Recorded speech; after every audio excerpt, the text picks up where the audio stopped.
Hello, good evening, everyone. Can you guys hear me? Yes.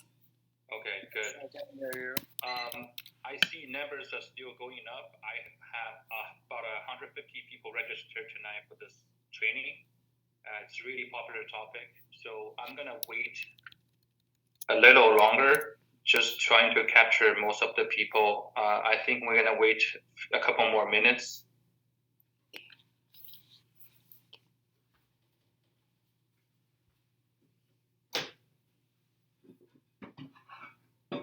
Hi, Samuel. Will you be sending out a recording of this presentation?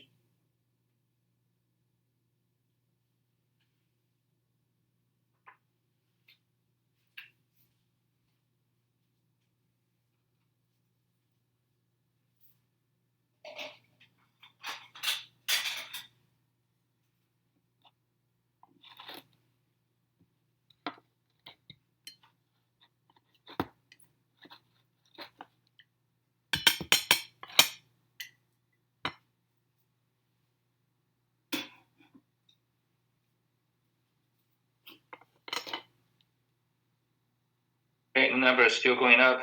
I see a lot of familiar names here. We should get it started very soon. That's day 804.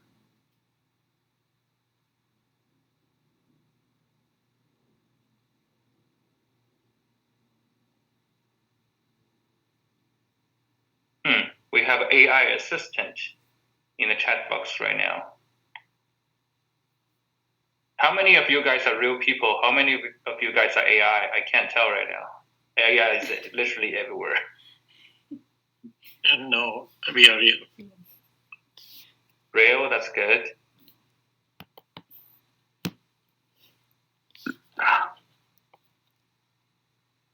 Okay, no, I'm just kidding. You guys don't have to type real.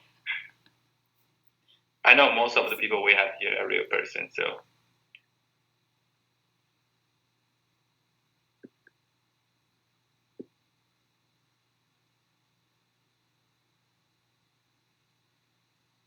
Alrighty, we have 65 people. I think we can get it started.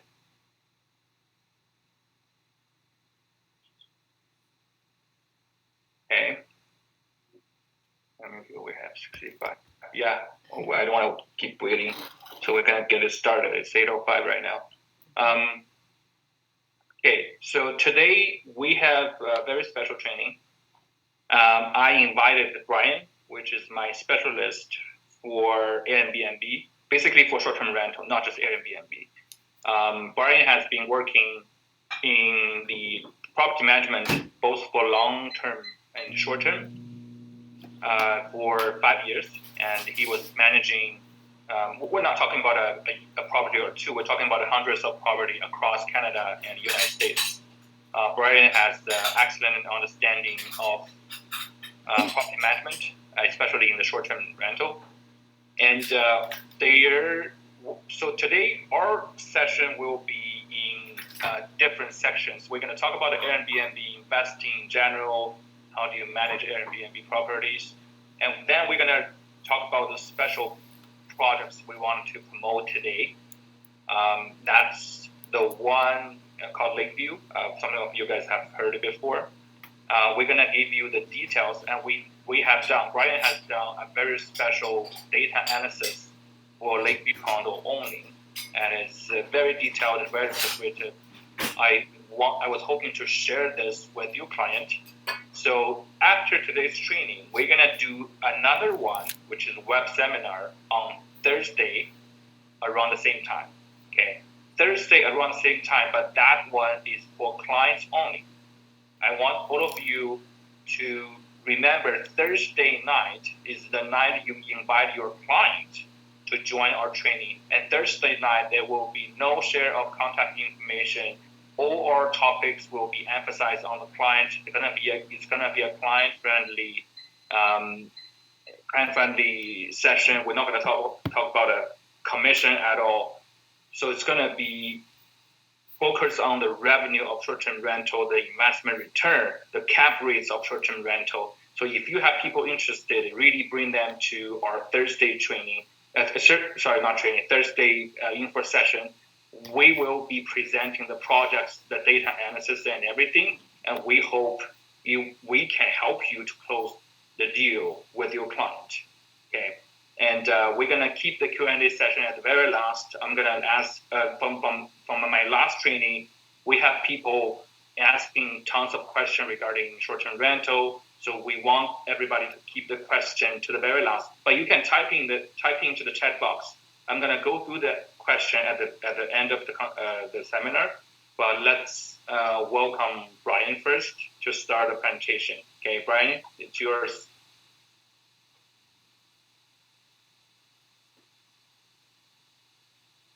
Hello, Sam, and hello, everyone. Thank you so much for coming tonight, and thank you for Sam for hosting me.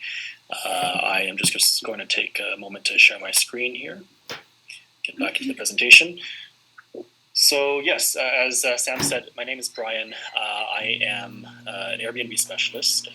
I've worked for a few companies and have helped to build them up from the ground up, whether it's implementing systems or helping them grow the number of clients they have in their base.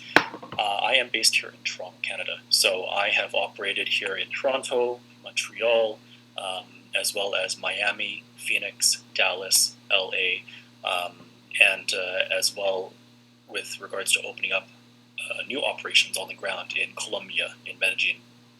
So I have for you a quick overview of who I am here in terms of where I've operated.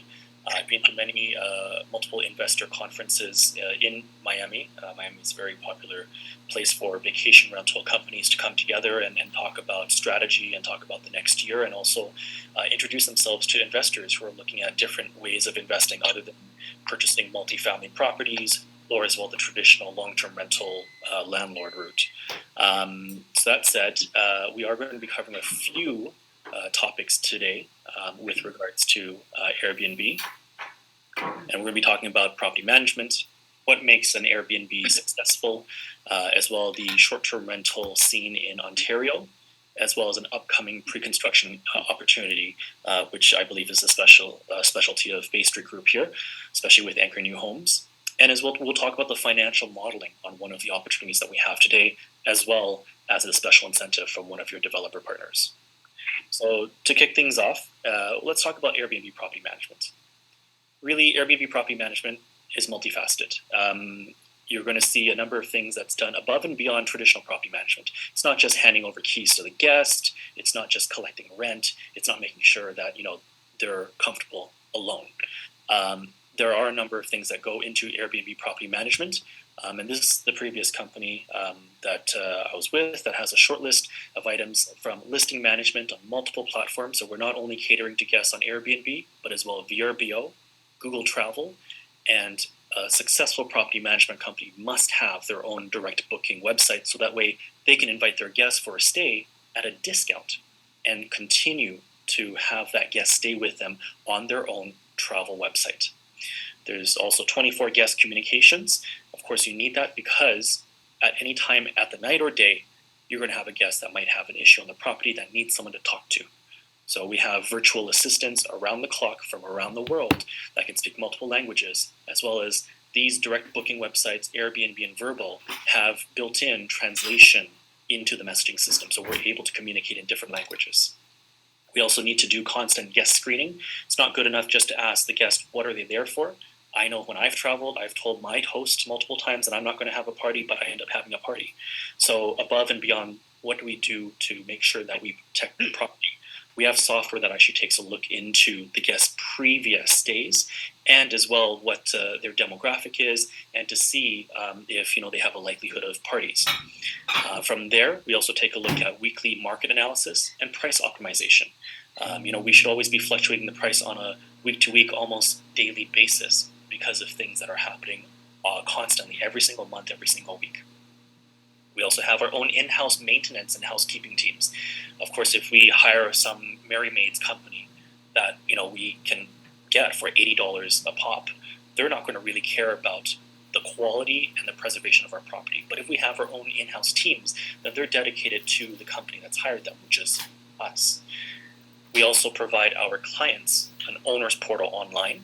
So that would be for them to go in and see exactly the calendar, the pricing, and as well their monthly reporting, how much they're making every single month. Last thing is we have a dedicated account manager for every single one of our clients.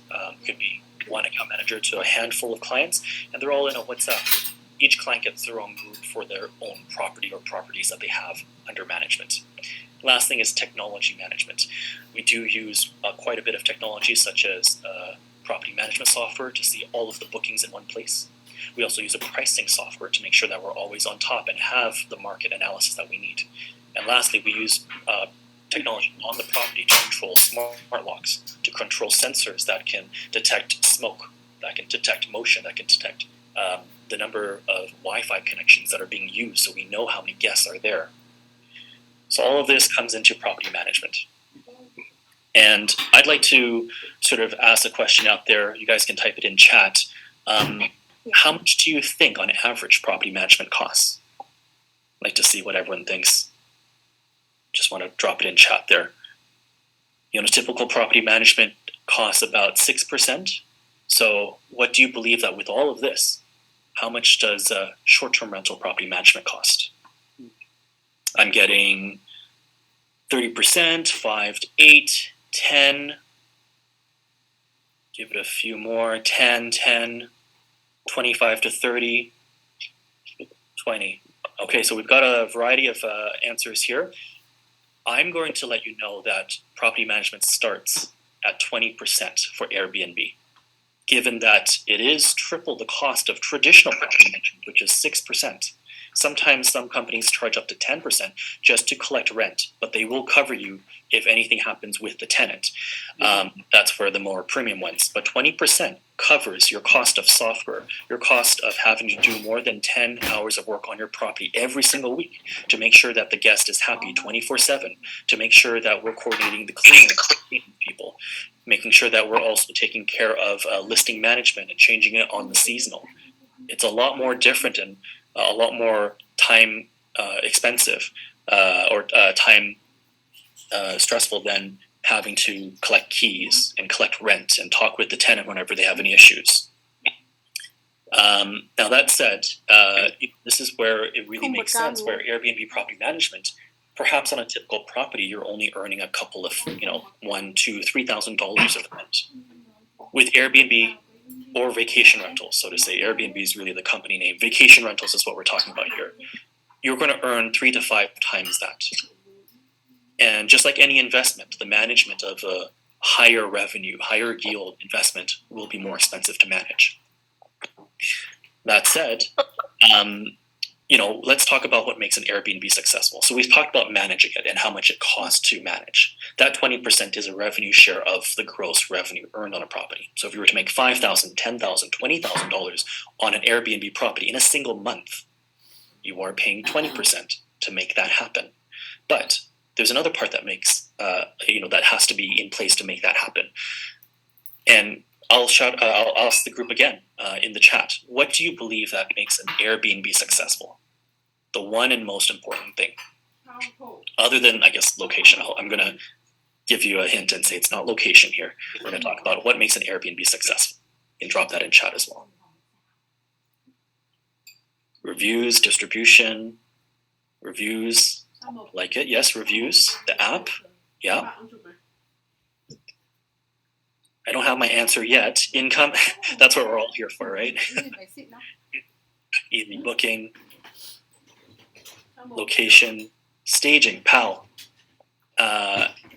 Next time I see you, pal, I'm going to buy you a coffee. Staging, that's exactly it. So let's talk about interior design. So thank you everyone for your answers. Interior design is what we're going to be talking about. Interior design is a key point if you do not have something where it attracts the guests to want to stay. Just like you, just like me, when we're scrolling through Airbnb for a place to stay, we've already settled down on the location. We already know what we want. We already know what our friends and family want to go and stay and enjoy. We want to have a property that's sizable enough, with enough beds, and maybe a hot tub or lakeside access. We've already looked into that. Now, subjectively, when we are scrolling through Airbnb, what are we looking at? We're looking at the pictures. We're looking at what the stay could potentially be like. We're looking at how our friends and family will enjoy the space. And we're looking at to see, and I don't really like this word, but it has to be Instagrammable. That is the key point. If it's gorgeous enough and beautiful enough and unique of a stay experience that people want to share this on social media, then you're most likely going to have a very successful Airbnb property, right? So that said, there are a number of items required to be fully stocked and successful on Airbnb. We have a short list here, and my firm typically charges, say for a one bedroom, anywhere from $20,000 and up for quality furnishing on the property.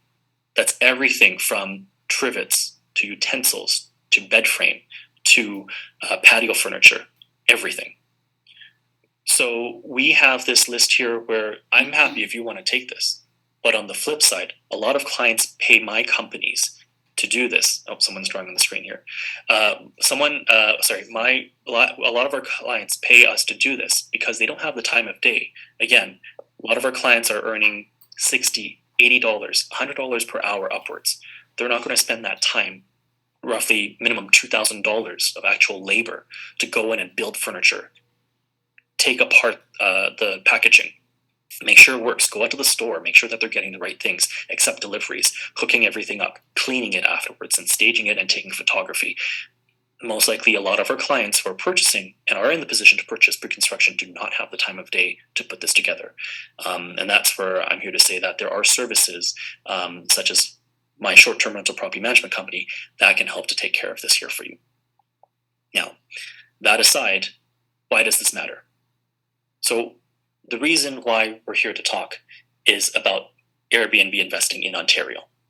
And let's take a look at that. Airbnbs in Ontario are pretty popular, and it started in Toronto. And we're here to talk about a few things such as regulations. Regulations is a huge, important part of vacation rentals.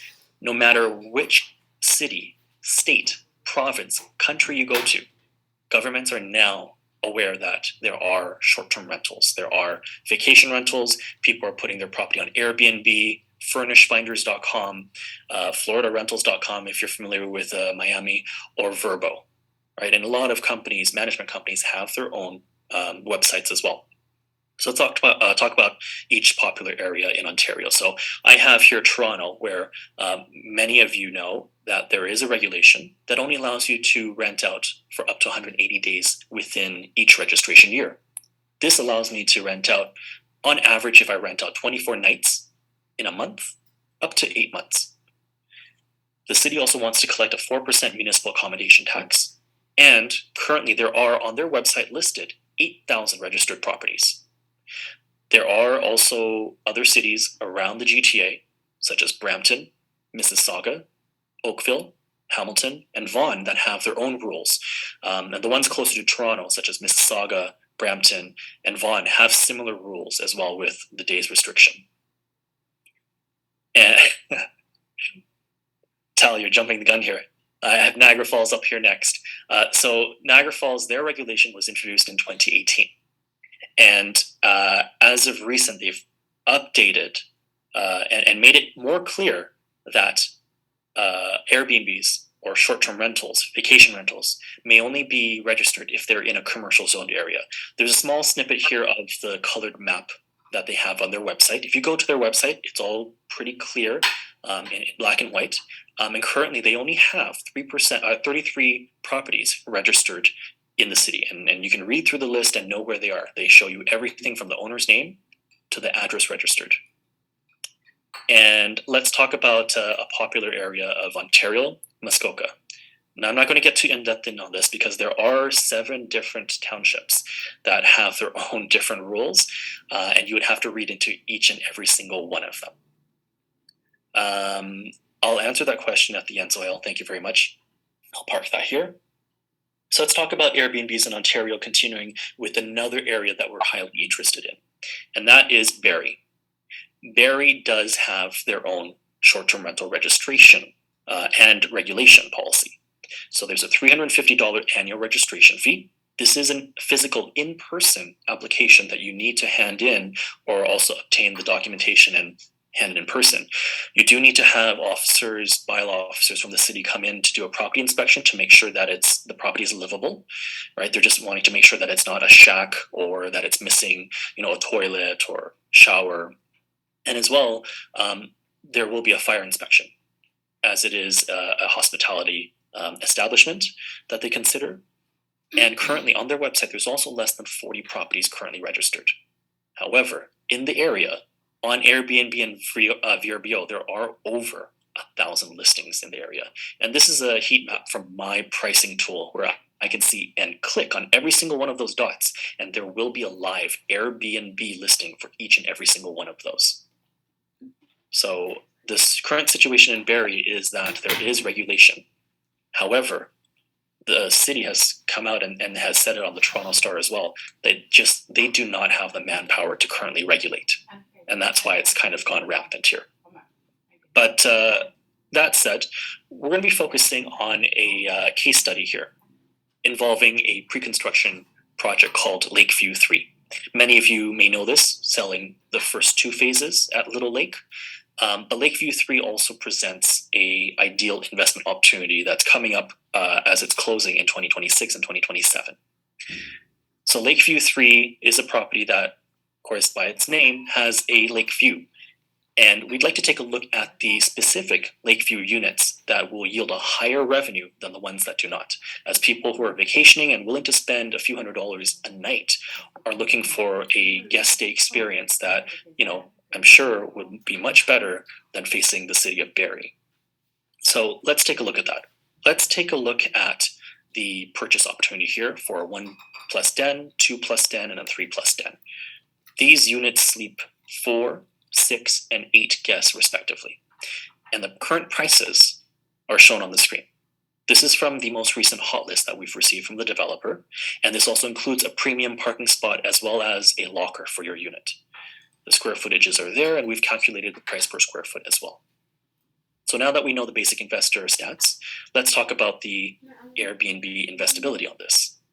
So firstly, let's talk about the monthly expenses on a Lakeview 3 property. So these 3 units here have about a $800, $950, or $1,150 expense, and that's with regards to maintenance, property taxes. The mortgage is extra, and as we're calculating cap rates, for any of you savvy investors out there, you know that cap rates do not include the cost of home financing. So we're just talking about monthly expenses here. Now, in the second row, we're talking about what a typical long-term rental, LTR, would yield in the Barrie area. So for a 1-bedroom or 1+ den, it's about $1,800. 2-bedroom plus den, it's $2,200. And a 3-bedroom plus den will yield about $2,700. Of course, these can go all a little bit higher if the rental rates start to creep up as we get closer to 2026. But these are today's rates. And at today's rates, perhaps the typical investor is taking a look at this and saying, my monthly expenses, if I'm considering my mortgage, is going to be more than double of what I'm going to be able to yield for rental from a typical tenant. They're probably not going to be looking at Lakeview as an ideal investment property. However, Lakeview 3, and as per the developers, we've spoken to them and have confirmed that the building is for short-term rentals. So within the building bylaws and as well the declaration, there's no restriction, unlike a lot of other condominiums in the Southern Ontario area that have restriction of a 3-month, 6-month, or 12-month minimum lease term. There's none of that here at Lakeview. There are actually, in fact, units from Lakeview 1 and 2, phase 1 and 2, on Airbnb currently. Now let's talk about that. Let's talk about what the additional cost of a short-term rental is. And when I said talk about additional cost, I'm talking about, well, what are the other things you have to pay as a homeowner who's putting their property on Airbnb or VRBO? Well, you're going to be paying for utilities now because the tenant is not expected to have to set up a power stream account just for their 3-night stay. Plus as well, you're going to be paying for the internet. And lastly, I always like to recommend that my clients at least budget on their own. My company never takes this, and I'll never ask anyone of this. A small amount of funds reserved for their property. That's to replace light bulbs, batteries, missing forks, pillows that get torn up for some reason.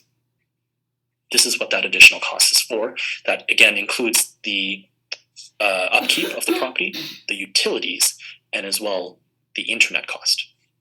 Now, this next portion is where everything comes together. The average monthly revenue on a property is about, or if not more than 3 times what you can earn from a typical tenant. And that's because these are short-term rental stays. Guests are willing to pay more for their stay for a couple of nights for a furnished, comfortable, beautiful home that has all the amenities that they need. Everything from cookware to linens and towels that are fresh and clean on the property. And where does this leave us in terms of what it says PV cap rate? That's the property value cap rate. We are now taking an annualized average monthly revenue. We are deducting our costs from the top from monthly expenses, not including the mortgage, and as well deducting the additional costs to run the short-term rental. Once you have an annual number, you're going to divide that against the purchase price of the property, and these are the rates that you're going to achieve. The first column for PV cap rate is exactly that, your annualized revenue against the total value of the property. 4.82, 5.95, 6.51, going for 1, 2, or 3 plus 10. The bottom column, bottom row, you're actually seeing if you were to pay 20% down payment, how much would you earn? What would your ROI be? And you guys might know this better as cash over cash. What does that cash over cash return look like? So what's in your pocket per year against what you just invested? What are you going to take back home at the end of an average year? And that's anywhere from 1/4% to, a quarter of your investment back to close to 1/3, right? Now, I have a few questions in the chat. I'll get to them in just a moment. We're going to go into a deeper dive here. So as you can see, just to recap, the additional cost does include the annual registration fee as well, the internet subscription, the monthly upkeep, and additional short-term rental insurance on top of having to pay for utilities and internet. So let's take a look at actual numbers, because we have a few questions in terms of how much the monthly occupancy rate is. We ran this presentation actually last week on Friday and wasn't able to get into a deep dive on what these numbers look like. But I really thank all of you guys for joining today's seminar. So I'm going to be showing you exactly how I came to these numbers. So I have here, actually, let me show you first the data source. So what you're seeing on my screen here is Price Labs. This is a dynamic pricing tool. You're able to attach your listing onto this, and it is able to, based on the amenities that you have, the property, the location, and the other features of the property, how many people it sleeps, if it's lakefront, if you have a kayak available for guests to use, all of this will contribute to the pricing algorithm that's based here in Price Labs. Now, I'm using their market dashboard feature, which is a paid feature. This is not free. I'm not gatekeeping this information too. If you want to go in and do this yourself, you're welcome to do so. But with the lack of expertise of reading this data for the past 5 or 6 years, you may not get very far. But you may contact me, and I'll have my contact information at the end for you to be able to contact me by. But this gives me the whole entire actual 15-kilometer radius. That's what I have here selected around Barrie. And this is giving me all this information from the shores of Innisfil to the tip here where Friday Harbor is, to Shanty Bay, the inlet of Barrie, and as well, as you can see, we have a few properties here at Lakeview. So this is just in front of Lakeview, and I believe, Yeah, this one here is a Lakeview property. I believe this is phase 1 or 2. So we have a luxury penthouse that's on there. Now that said, I'll show you exactly what this tells me furthermore. This tells me the market summary. In the past year of the average revenue per available night, average ADR, which is average daily rate, the average occupancy, booking windows in terms of how many days people book before their stay, and as well the length of stay. Furthermore, I'm able to see the demographics of active listings, their prices in US dollars, and further breakdown of data for each category of stay based on number of bedrooms. This is able to give me the price, occupancy, and trends with forecasting as well be able to give me which percentile does well and how much it does. These percentiles are based on the performance and reviews of the property. So it also tells me what amenities are popular in the area and demanded by guests, and as well tells me how these other listings are set up with cancellation policies, cleaning fees, monthly discounts, and weekly discounts. So all in all, this data also tells me, we go back to here, occupancy. So average occupancy rates. A lot of you are asking, am I calculating this on the full month? Or what is the average occupancy rate? So I've done a deep dive, as you can see on the left here. This is Airbnb whole market. In my other tab, I have VRBO whole market. So there are 2 segments here to take a look at with each and every single type of property that we have. We have a 1+ den, we have a 2-bedroom, a 2+ den, 3-bedroom, and I believe this just left the hot list right after I finished this data analysis, but Lakeview may have a 3-bedroom plus den still available, and that seems to be the highest yielding property right now that may still or may not be available. That said, I'll bring you down to the data that I've pulled in. This is the data from Airbnb and VRBO, and you can see the daily rates highlighted in black. I've calculated them on a 1.38 times factor based on the currency from US to Canadian, and as well the average occupancy rates on each platform for each and every single type of stay.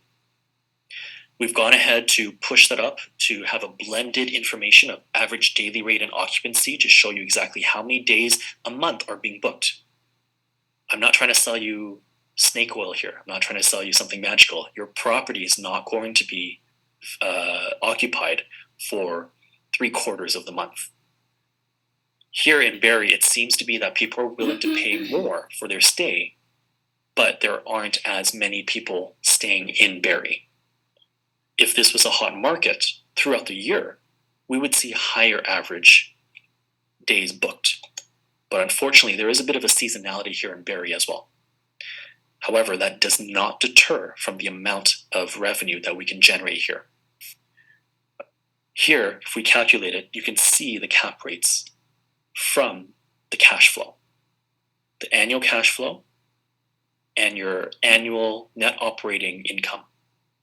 If you put this up against, and you can see the formulas here, NOI divided by the current property value, you will get a return on the value of property. However, if you're looking strictly on a cash over cash basis, you can take a look at it right here, and you can see how it will perform as well. Now, you're welcome to screenshot this, but I think, and Sam said this very eloquently on Friday, I welcome you and challenge you to explain this to your client in a way that they'll be able to understand. Well, that's what I'm here for. I'll explain to you right now that at the top, we've already considered the price of the property, the dollars per square footage, and all of the costs that it takes to run an Airbnb, the maintenance fee, utilities, monthly upkeep, furnishing, registration fee, property taxes. Then we've gone ahead to be able to calculate the monthly and annual expenses and calculate them up against the revenue, and as well take a seasonality. As you can see, we've taken a look at low season, shoulder season, peak season. We know how many months that it performs by based on the data provided by Price Labs. Furthermore, we've also gone ahead and taken a look at what this will look like on the long term, because investors aren't in for a few years. They're in there for the long run. Good question, Pervez. we have this actually with the 20% already included as well. So as you can see, cash flow, property management after the 20% plus HST. All right. Nishant, if you have any questions on a specific property, I would like to ask you to contact me directly. But I will speak to that in general at the end here. So we have all the data here showing, and that's where it is summarized here on a monthly basis for Lakeview. Now jumping back into this, I'd like to summarize this presentation of data with the special incentive that we have. This is provided to us by JD Developments exclusively for purchasers through Anchor New Homes and Bay Street Group for Lakeview 3. What they're providing is the cost of furnishing absolutely free.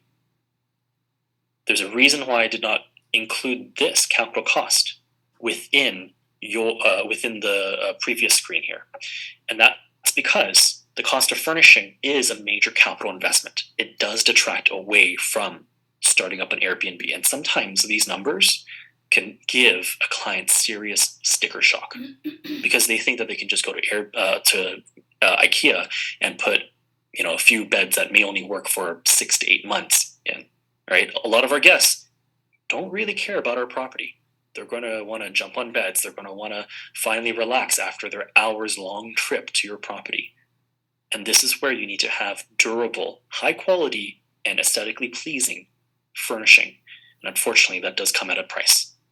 My company typically likes to invest into Structube, West Elm, and as well Restoration Hardware. We do buy a few things from IKEA, but these are more replaceable items, such as trivets or the cutting board. These are items that do not need to be top-notch quality and do not serve purpose for the aesthetics of the property. But I will say dinnerware. You definitely have to have utensils and custom clayware pottery for plates and bowls. That's just part of the guest stay experience. Now that said, the exclusive incentive doesn't stop there. I believe Sam does have another thing to mention as well. But essentially, if you have any questions, my contact information is on the screen. You're welcome to take a picture of it with your phone or snap a screenshot. And at this moment, I will be going through the chat to just scroll back through and see if I can catch up with any of these questions that were asked. But before we do, Sam, do you want to talk about the incentives for agents? Yes. Okay. We're going to talk about the special incentives we have right now for Lakeview condo. The furniture credits, we are getting more details from the builder. We just had this incentive confirmed with the builder. So it's very fresh. It's a new incentive. It's never been released to the market. We are getting more details from the builder. We're going to have an official incentive sheet available later to you guys for you to advertise. And for the commission part, right now the builder is offering 4%. We have a special deal with the builder. We're going to offer more than 4%. We're going to offer 4.5% from our side, which is the special deal what we have with the builder. Okay, but the key point is not the higher commission right now. I'm pretty sure most of the people having the challenge of clients not making the decision to purchase, not because of the commission. I would everybody love to sell if clients are willing to buy. But right now we are dealing with a very specific type of clients. The only clients who is buying at this time of the year, at this kind of slow market, is the client that is having critical thinking. If you have clients following the general trend, if their neighbors, their coworkers, their nephews saying right now it's the worst market to buy, nobody's buying, price will chop in half next year, those people are not going to purchase. For the only person that is still buying right now, either they're buying either they are end user buying their own homes, or the investors comes with critical thinking. And the investors will not make a decision if you don't have a solid calculation, if you don't have a verifiable numbers to show to your client. So the key point is we want to capture the special clients who are looking into numbers. We want to find the number guy right now. We want to run these numbers with them. But if you go back to the calculation, go back to Brian's calculation, the interest rate we're using is kind of today's interest rate. And everybody knows, I think it's mutually agreed on 2026, there will be a lot lower interest rate the client will be facing. And the other calculation is, I think I want to emphasize, Brian, can you go back to the calculation about the rental? Brian is using a very conservative rates. Now go back to the Excel. Brian is using a very conservative rate of 3% increase of every year, because 3% every year is the common number we use from the hotel industry to anticipate the rental increase. We have 3.1% of CPI, which is the best CPI we have seen in years, which means the inflation is about 3% every year. Everybody knows the rent will not increase only 3% a year. Effectively, that's zero, which means in the next 3 years, nobody's going to believe you have a zero increase on your rent. So everything will get more expensive. The 3% rate we are using right now is a very conservative rate. Essentially, it could be much higher.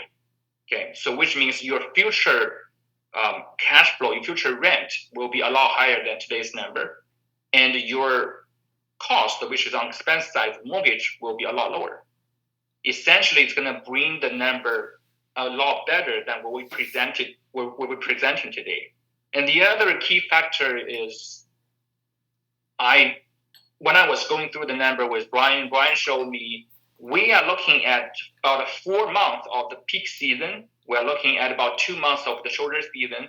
We're looking at about a half year of the bottom, like a slow season. Okay, among those low seasons, we're only estimating. If you look at the number over here, we're only estimating a couple $100 a month for the rent, the low seasons. If the owner or the property management is doing anything to improve the rate among the slow seasons, if you do any furnished long-term renting, which about anywhere between a month to 6 month renting, the number will be significantly improved, which is going to bring your return even higher. So we are using a very conservative model here, but the end result could be much better. Okay, our number is verifiable. Our number is coming from the solid fact of the past historical data in the area. Anytime clients saying, can I actually getting this amount of return? We can always present this data to your client saying, look, this is the number. Okay, this is the number we're looking at. This is where we draw the conclusion from. We're not saying ideally we want to have $7,500 monthly rent. This is what happened in the past in Barrie with the Lakeview properties. So if you look at the chart we have right now, we're only focus on Lakeview properties because the Lakeview properties on short-term rental side doing much better than the property without Lakeview. Okay, and the product Lakeview 3 actually allow Airbnb, which is another important features we have over here. So essentially, what we want to do is, I know it's going to be a bit of headache. When I'm learning these data, it's a headache to me trying to understand everything. And trust me, when you're presenting these numbers to your client will be pointing at any data and to ask you, hey, where is this coming from? Where did you get the calculation? How do you verify this is a conservative number? It's not too promising looking into the future. You will be challenged on every number if possible. Okay. So what we want to do is we want to be your Airbnb specialist. We want to be that person in the Zoom meeting with your client, and we will be explaining the numbers to your client. You will have Brian as your specialist. You're not going to be an individual agent trying to sell this property by yourself. You will have Brian go to the Zoom meeting with you and explain the numbers. I'm pretty sure you guys all agree Brian is experts on Airbnb rental. You guys all liked his presentation so far. He explained everything in a very clear and professional way. So if you have Brian as your consultant, when you present this to your client, you're going to have a team. It's not by yourself, and you have a much from my point of view, what I feel is a much professional way of presenting this number to a client. It's going to be more persuasive.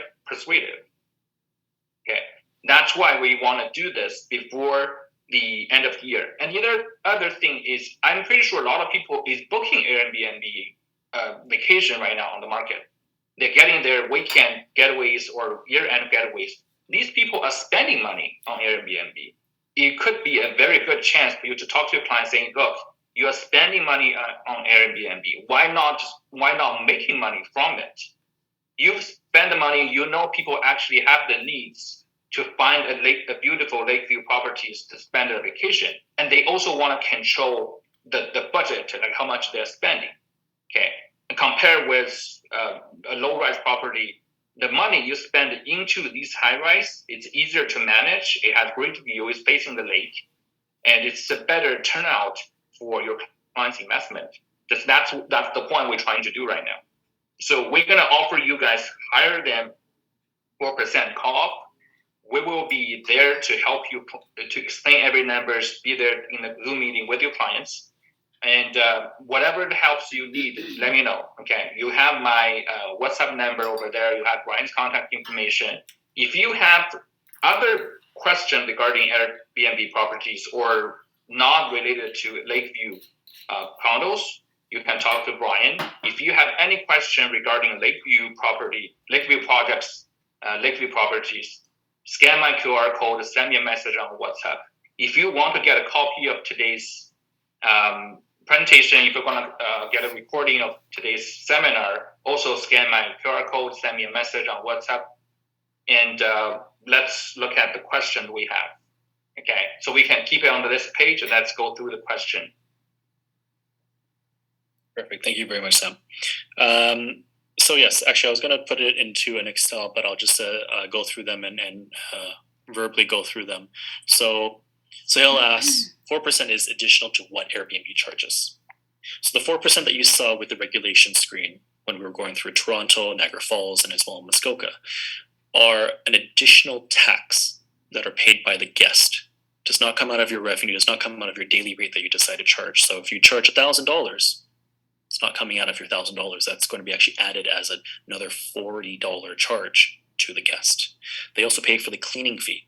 So if you have questions about who pays for the cleaning, it's the guest. My company helps my client take care of the cleaning by having our own in-house teams, and as well the guest pays for that.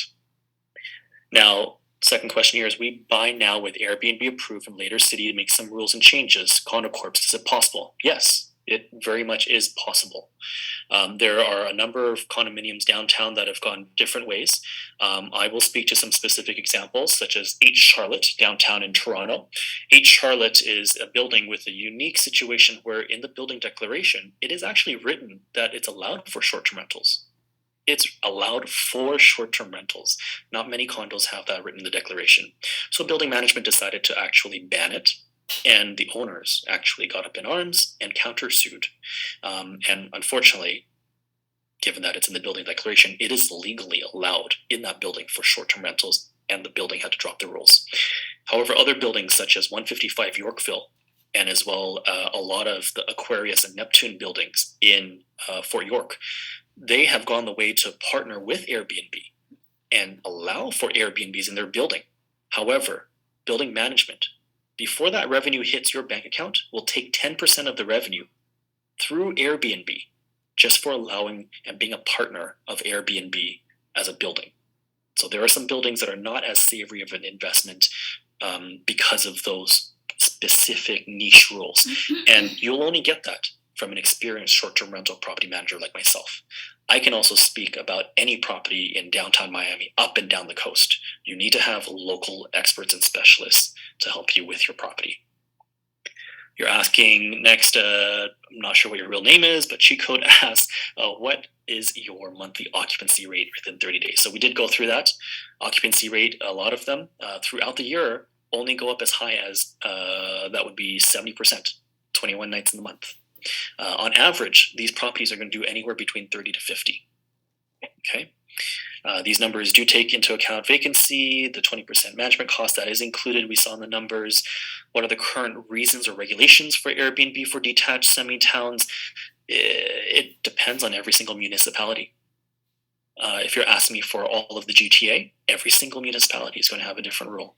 So that would be a question of, I believe maybe Nishant, you have a few properties in mind that you're looking to maybe put onto Airbnb or for your clients.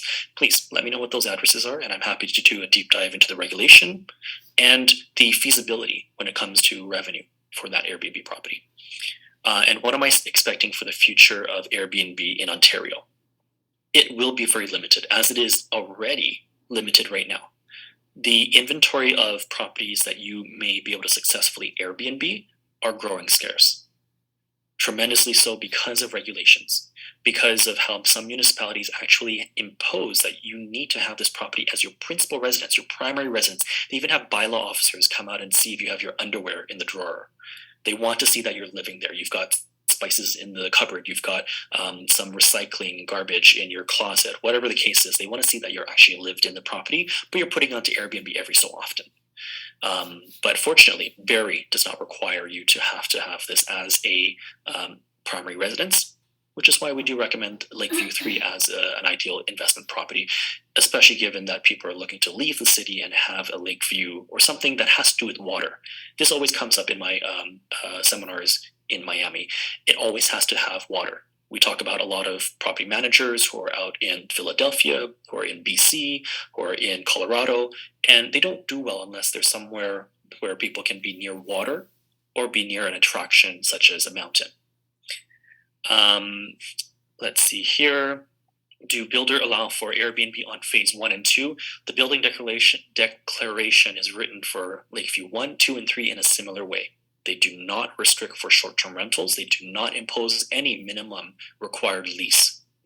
So there's no minimum stay of 30 days, 3 months, 6 months, 12 months. There's a lot of buildings in downtown Toronto that does that. And I've called hundreds of them to be able to find that out. Are the units ready? If you purchase Lakeview 1 and 2, but those are not going to have the furnishing incentive, where we're going to be, not we, but the developer will be giving you up to $35,000, maybe $50,000 value of furnishing. Let's see here. Does the ROI calculating include the 20% management fee? It does. What's your commitment to the company if we accept furnishing package? You don't have to. That's actually a good question. I do welcome you to enjoy the furnishing if that's your client's plan to purchase a property that's a vacation rental for them. And occasionally they can rent it out on their own on Airbnb if they want to set it up by themselves, or have a professional company like mine help you come in and set that up. Right. We do actually have a lot of clients who stay there from time to time. Within our owners portal, we have a feature where owners can book off time for their own stays, and they can see how much money they may or may not make when they book that time off. Charisma Condos Airbnb in Vaughan. Unfortunately, that's not one that I've looked into. Charisma is 9000 Jane Street, recently closed. I would have to contact building management, but I believe they're still in interim occupancy. So most likely currently no, but later on you would have to speak with building management for Charisma. Yes, I think that is 9000 Jane Street in Vaughan. What happens to the resale value of Airbnb allowed buildings? Some of them go up, some of them go down. It really depends on the buyer sentiment and the community in that building. If people are selling at an all-time low because they just have a negative sentiment against short-term rentals and vacation rentals, well, it's going to go low. But at some point, the value of 155 Yorkville, the residences at Yorkville, and as well 188 Cumberland, skyrocketed. Not because of the, I believe the property was up by 2016 during the real estate boom there. Not because of that time. The building was really selling hot back in 2018, 2019, when there weren't any regulations for Airbnb in Toronto, right before then, because the building was such a desirable investment property. And as well, dollars per square footage was pretty low then too. Would you also take basement apartments for management? Rarely, usually never. Because of two things. Normally, basement apartments are going to do well if they're located in the city of Toronto. Second thing is, the city of Toronto takes a look at basement apartments as a separate address. Unless you yourself have proven to live in the basement while you own the rest of the home, then it is probably near to impossible to get a license for a basement apartment because it is, again, a separate address. And it looks like I don't have any other questions, but if you'd like the content that Sam and I have prepared, we are going to be sending out in the next day or so the PDF and annotated version of this, and as well some bits and pieces of the data. And we will have our client seminar, I believe. Sam, was that Thursday? Yes, it's Thursday around the same time, 8 o'clock p.m. If you have clients interested, my recommendation is reach out to a database, talk to a client, especially for people who owns business. For business people, they actually understand that this is active rental income. It's not going to be the passive rental income you got from the past. And one of the major advantage of short-term rental is I'm pretty sure most of you guys have heard one or two really bad news stories about the tenant staying in the property not paying or giving the landlords a hard time. Okay, that's for the long-term rental. With the regulation in Ontario getting more favorable to the tenant, with the new mayors of Toronto, I think the case of tenants is taking advantage of the landlord is going to be more and more in the future. You will have, I have my agent comes to me saying, hey, Sam, you know what? My client's selling the property. The reason is my client had one bad tenant in past year and spent like 2 years trying to get rid of this person, finally get rid of the tenant, and they want to sell right away. They don't want to invest in long-term rental properties anymore because it's such a bad experience. It's ruined the whole experience, the whole thing. Okay, now they want to either do commercial or they want to do short-term rental. Commercial, you kick your tenant out if they don't pay rent next month. Short-term rental is you're not going to have the problem of people staying there not paying rent for half year, for a year. So that's one of the major advantage we have right now. If you have clients, they own their own business, or they have other Airbnb properties in the past, this is the best product you can sell at this moment of the year. Okay, I believe we have a little more question coming up over here, Brian. Yeah, we can answer those.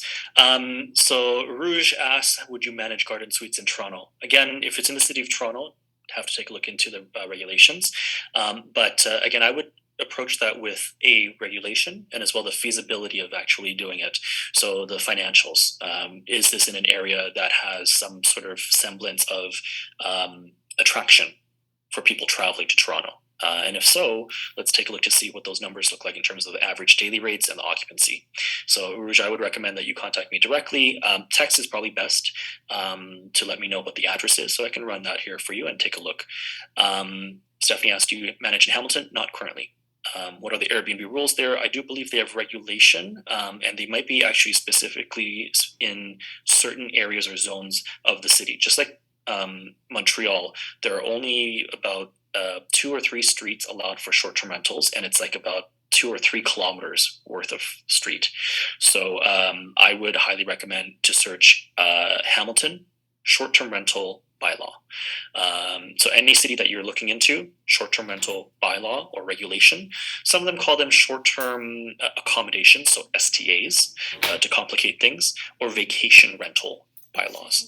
But unfortunately, I would not offer my services in Hamilton or as well as far as Niagara Falls, St. Catharines, because I do not have a team out there. I would not be confident to provide you with the quality of service that I know that is required for a short-term rental. If something happens, I can't get to the property within an hour. My team cannot get to the property within an hour, and we do not have any local specialists who can help if the power goes out, if a pipe bursts, if the Wi-Fi goes out.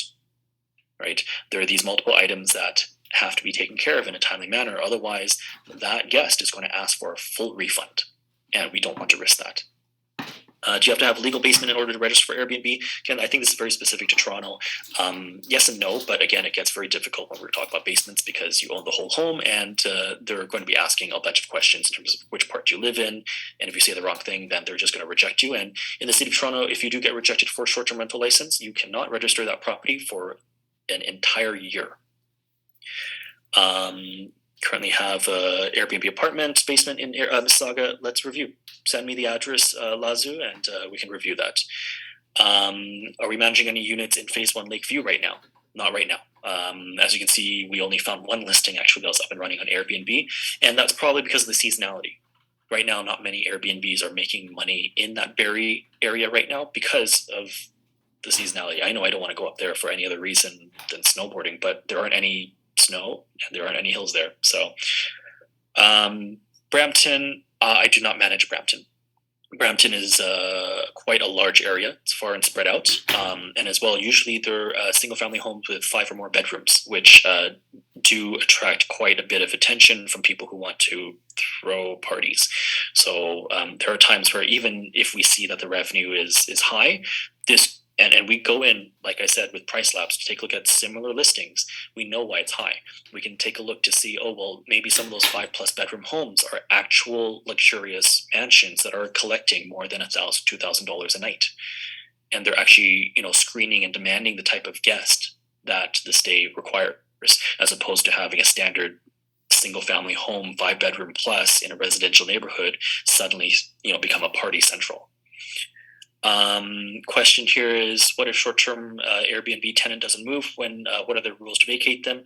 Well, they can be fined through Airbnb. You can call the cops. They can be restricted from the platform.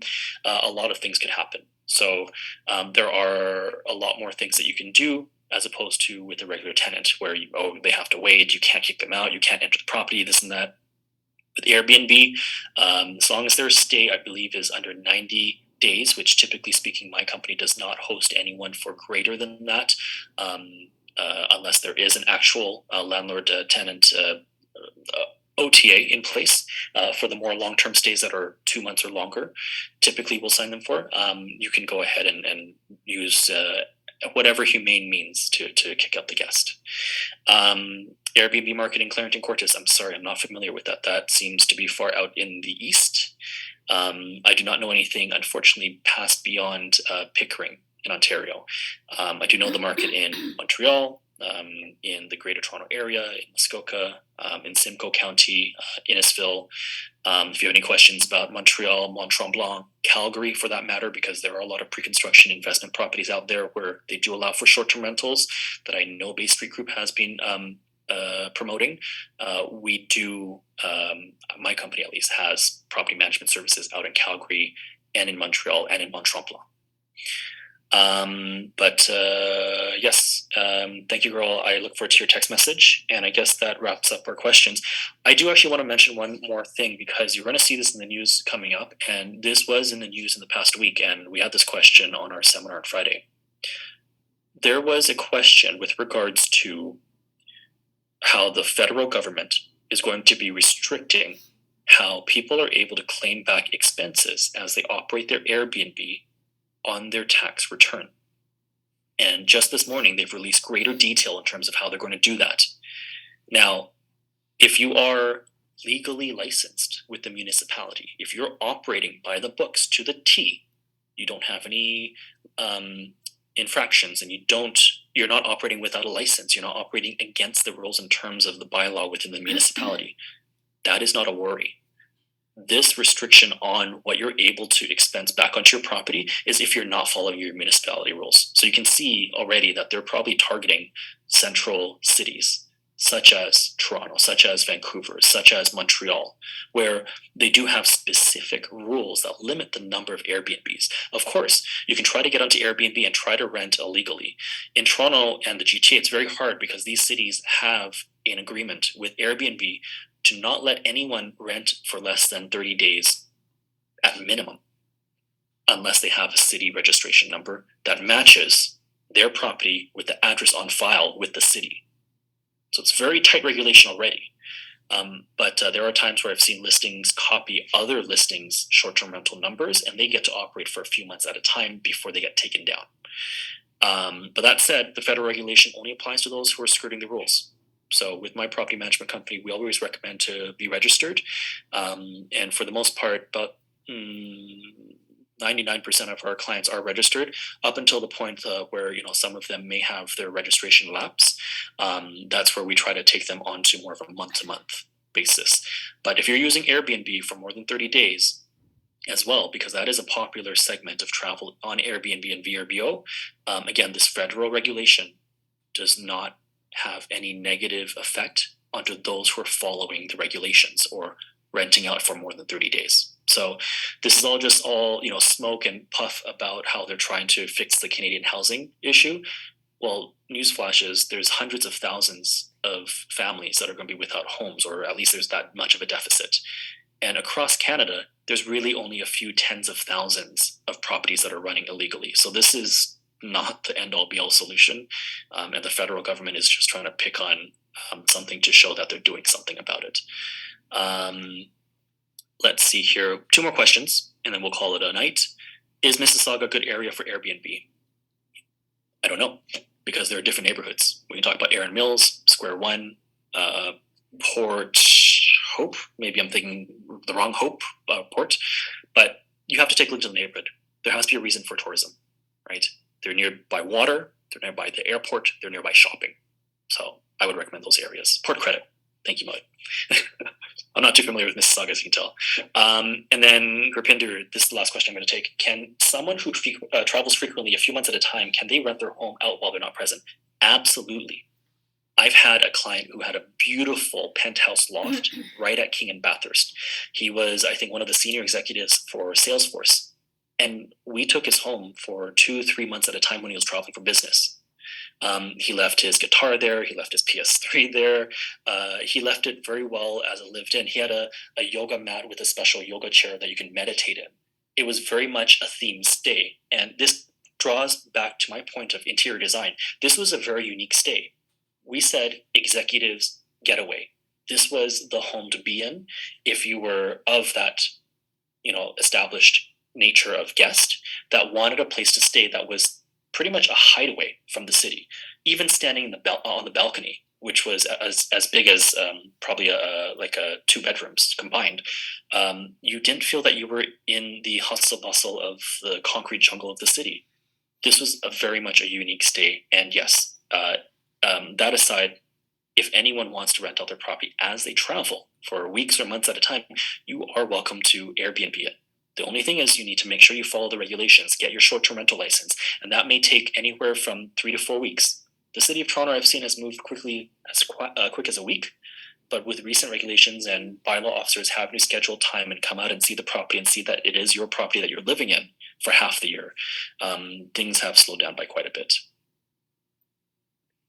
Okay. Again, everyone, thank you so much for coming. Oh, sorry, one more question. Okay, I'll get to that one. If a downtown Toronto apartment completes 180 days, so let's do the math. 24 nights is the average occupancy. I'd go down to 21 just to be conservative. 21 nights divided by 180 is about, I'd say, 8 months of operation. The question is, what do you do outside of that? Well, technically, by the city's definition, you should be living there for the remainder of the time. However, they don't go through the records or take a look to see what you're doing. So you may continue to rent out for 30 days or more as it doesn't come under the city's register on Airbnb or through a professional company like mine, where we do invite guests to stay with us on our direct booking website for 30 days or more at a distance compared to an average Airbnb. So there are unique strategies in place, just like we're mentioning for Lakeview 3 as well. During the winter, if I keep my property on Airbnb and exclusively only rent on Airbnb, I'm only going to make $600 during the winter months. 6 months times $600 is not going to help me carry my property. The summer months will. But if I want to maximize my revenue, my ROI on the property, I will go ahead and put it onto Airbnb for longer term, maybe give greater discounts, and maybe not charge $300 a night. Perhaps I'll charge as low as $75 a night, even for a 2-bedroom plus den, because I do want someone to stay there for 30 days, paying me $75 a night, which is going to be much more than $600 worth of revenue. And that's the strategy that my property management company would take. Creamore, Bricks, Wasaga has their own rules, but if it's not within any of those municipalities, you'd have to take a look into the county. So I guess that would be Simcoe. But again, that would be very specific. We'd have to take a look into that together. So that's not really as generalized as I can help to answer. Airbnb, VRB are marketing platforms, but management handles both of them. Yes. So the property management software that I use is called Hostfully. I'm able to see Google Travel, VRBO, Airbnb.